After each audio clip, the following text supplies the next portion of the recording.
सुप्रभात। मैं जगेंद्र राणा।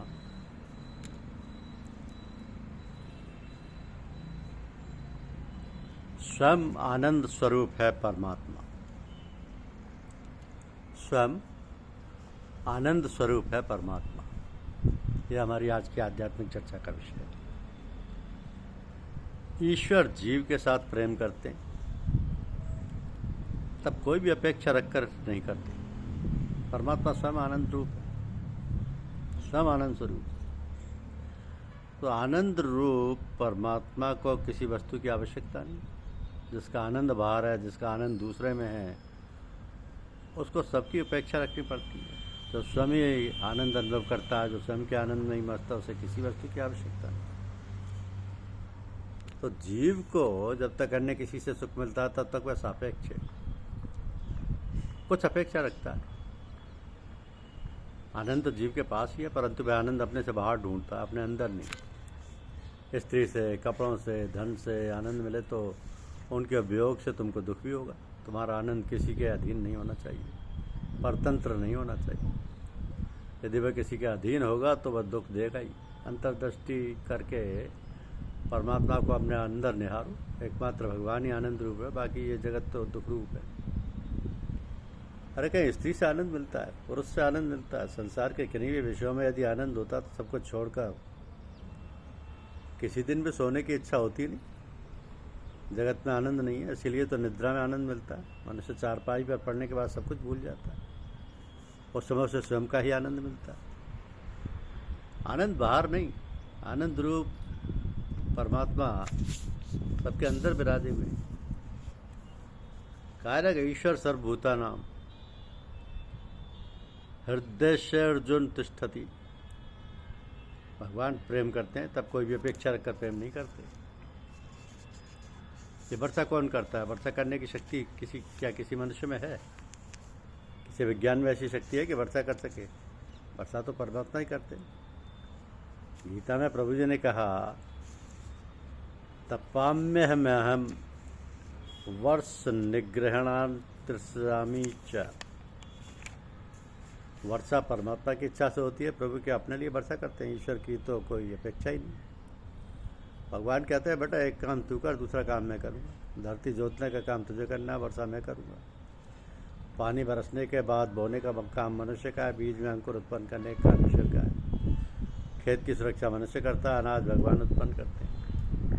अनाज उत्पन्न करने के पश्चात मनुष्य उसको खाता है, परमात्मा खाए हुए को पचाते हैं। तो परमात्मा खाते नहीं, परंतु प्रत्येक के अंदर वैश्वानर अग्नि रूप में विराजे हुए भगवान उदरस्थ अन्न का पाचन करते हैं। ईश्वर का कोई भी स्वार्थ नहीं, मैंने स्वार्थ भाव से जीव के साथ प्रेम करते हैं। खाने के बाद मनुष्य सो जाता है। भगवान कहते हैं कि मैं तेरे पास समस्त रात्रि बैठकर तेरे काम करूँगा। जीव सो जाता है, ईश्वर जागकर उसका रक्षण करते हैं। परमात्मा सोते नहीं। अगर भगवान सो जाए तो सब सुहा हो जाए। गाड़ी में तुमको ठीक जगह मिल जाए, तुम आराम करते हो, सो जाते हो, परंतु इंजन चलाने वाला ड्राइवर विचार करे कि मैं घंटे 2 घंटे आराम करूं तो गाड़ी का क्या हो। भगवान कहते हैं कि जीव तो मुसाफिर है, ये गाड़ी में बैठा है, गाड़ी तो मैं चलाता हूँ। तो परमात्मा सोते नहीं, परमात्मा तो जागते हैं। प्रत्येक कार्य में जीव की ईश्वर की मदद करते हैं। ईश्वर कोई भी अपेक्षा रखे बिना जीव को सुख देते हैं। हमारे लिए ही भगवान उन पर अनाज उत्पन्न करते हैं, हमारे लिए ही वर्षा करते हैं। ये फल फूल भी अपने लिए ही प्रभु ने उत्पन्न किए। परंतु जीव इतना बड़ा दुष्ट है कि भगवान का भी भगवान को अर्पण किए बिना ही खा जाता है। ये सब ईश्वर का ही है। परमात्मा को जो अर्पण नहीं करता वो हरामखोर है, दुष्ट है, वो कृतज्ञ है कि जो ईश्वर को नहीं देता। सबके सच्चे हृदय परमात्मा है। भगवान विचार नहीं करते कि गरीब है, धनवान है, ज्ञानी है, कि अनपढ़ है, बालक है कि प्रौढ़ है, स्त्री है कि पुरुष है, ऊंचे कुल में जन्मा है कि नीची जाति का है। ऐसी विषमता तो मनुष्य रखता है। मालिक की आंखों में तो प्रेम है। जीव परमात्मा के साथ मैत्री करे तो प्रभु उसको परमात्मा बनाते हैं। भगवान अतिशय उदार है। परमात्मा जीव को जब देते हैं तब देने में जरा भी संकोच नहीं करते। जीव देता है तब विचार करके देता है। ईश्वर ऐसा विचार नहीं करते कि अपने लिए कुछ रखूं। परमात्मा के साथ मैत्री करने वाले जीव को प्रभु पूर्ण बनाते हैं। ये जगत अपूर्ण है, जीव अपूर्ण है। जीव परिपूर्ण तब बनता है जब ईश्वर के साथ मैत्री करता है। ये जीव दुष्ट है, ये जीव कृतज्ञ है, ईश्वर के उपकार को यह बारंबार भूल जाता है। जीव जगत के साथ प्रेम करता है, परंतु ये परमात्मा के साथ प्रेम नहीं करता, प्रभु के उपकार का स्मरण भी नहीं करता।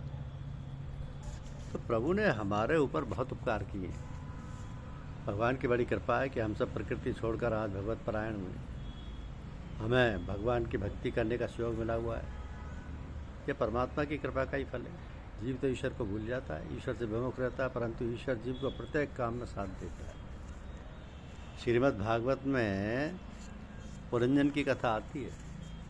इस पुरंजन का अभिज्ञात नाम का मित्र था। अभिज्ञात सदैव पुरंजन की गुप्त सहायता किया करता था। ये पुरंजन ही जीव और अभिज्ञात ही ईश्वर है। जीव ईश्वर का बिछड़ा हुआ अंश है। अंश के प्रति अंशी की अपार करना है, और इस कारण से वह जीव की प्रत्येक क्षण गुप्त सहायता किया ही करता है। तो पृथ्वी किसकी है? मनुष्य परमात्मा की भूमि पर बैठा हुआ है। मनुष्य प्रभु की पृथ्वी के ऊपर चलता है।